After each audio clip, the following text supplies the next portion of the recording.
A lot of writers struggle when it comes to writing dialogue, especially when it comes to writing humorous dialogue. Well, today I want to give you a quick little toolkit to see how you can amp up that dialogue and try to make it as compelling as possible.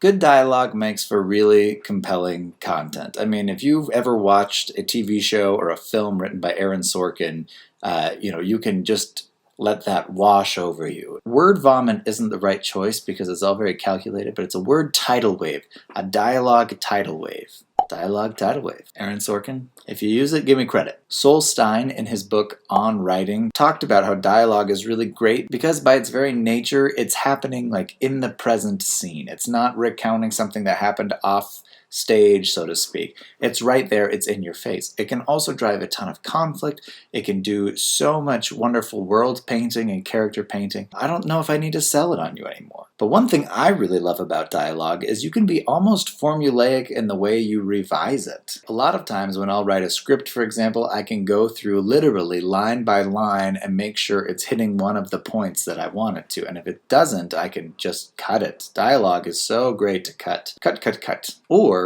make it worthwhile. So here are 4 questions you can ask as you're going through dialogue that you've written. Okay, question number 1. Does it advance the plot?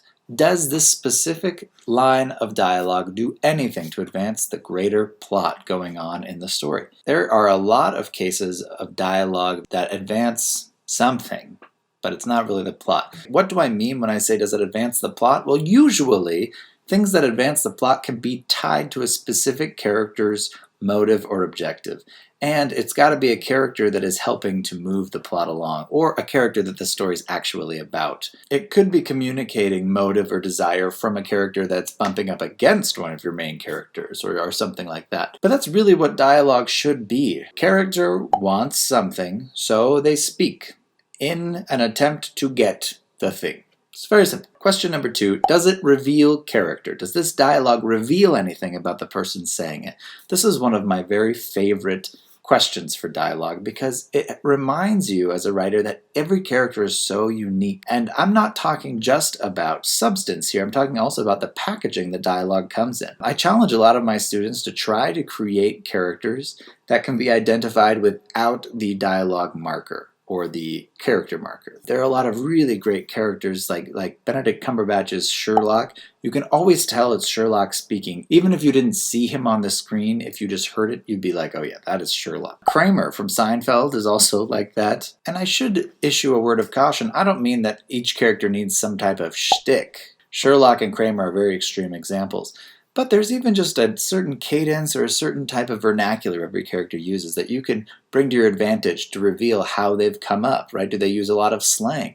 Do they use swearing? Do they use hyperbole? I mean, how do they talk to express themselves, and what does that say about their past? There's also the substance, though, of what they're saying. Does the actual content of their dialogue also reveal something about themselves? That is not always just, ah yes, when I was a lad, I used to watch the beanstalks grow, and it was my job to fend off the wolves that...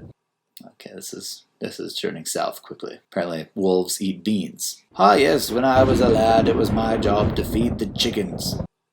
I like my original example better, actually. Wolves and beanstalks. Trademarked.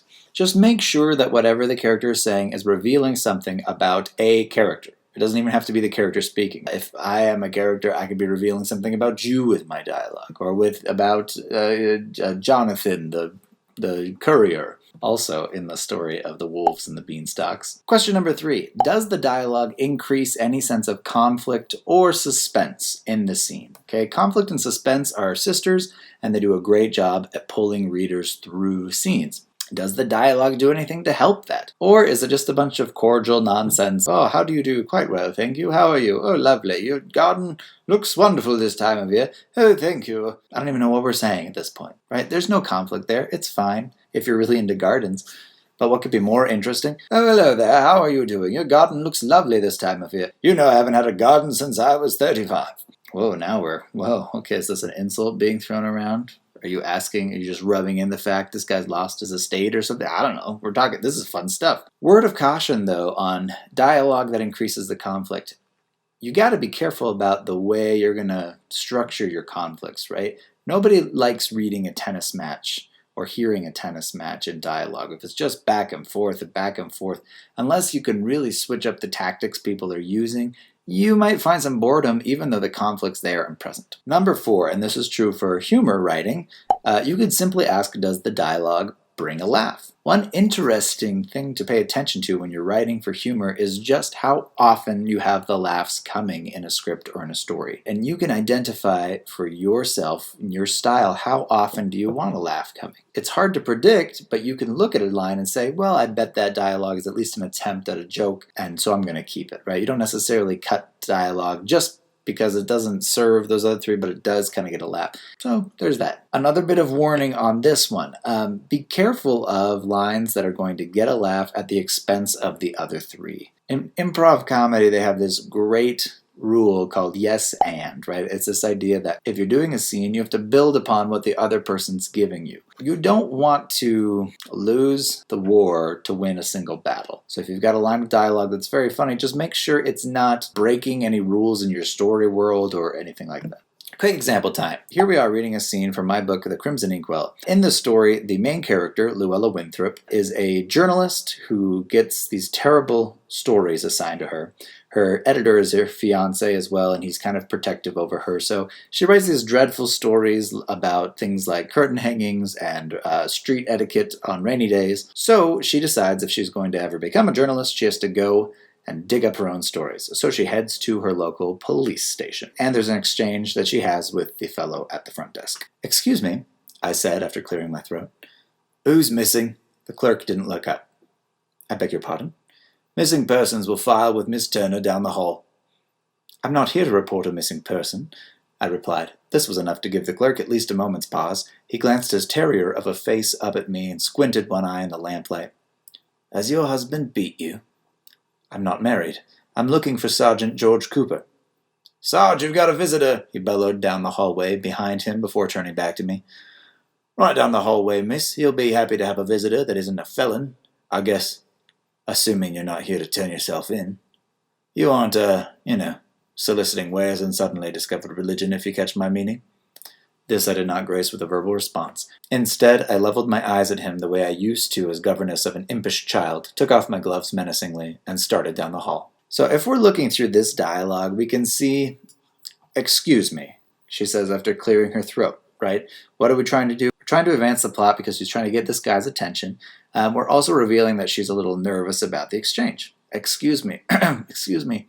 "Who's missing?" the clerk says without looking up. That reveals an awful lot about the world that they're in, the scenario, the day-to-day life of the clerk, where he's not even going to grace this with a significant response. "I beg your pardon?" I mean, if we had to cut a line in here, we could probably cut these two, right? "Who's missing?" and "I beg your pardon." We could probably just go, "Excuse me," and then he says, "Missing persons will file with Ms. Turner down the hall." I wanted to have some type of buffer, though, before we jump straight into it, so I kept the other ones. "I'm not here to report a missing person." This is also just moving the plot along. She's trying to explain that she's not here for their usual type of rigmarole. She's here for a more specific purpose. "Has your husband beat you?" So here we get a deeper insight to the day-to-day of this clerk as to what types of cases come to see this office. "I'm not married. I'm looking for Sergeant George Cooper." Here we have a reminder that Luella, one of the big themes of the book is Luella's romantic life, and so, just a quick reminder there, she's not married. It's 1880, and she's not married, so there's that. And she's here to see Sarge, again, advancing the plot. "Sarge, you've got a visitor." We are just finalizing this feeling of kind of collegial police station. "Right down the hallway, miss. He'll be happy to have a visitor that isn't a felon." And we're just more scene painting. So the questions, do these advance the plot? I think good argument that a lot of these advance the plot. Do they reveal character? I feel like in a pretty quick amount of time, we've painted the clerk very well and revealed a lot about his character.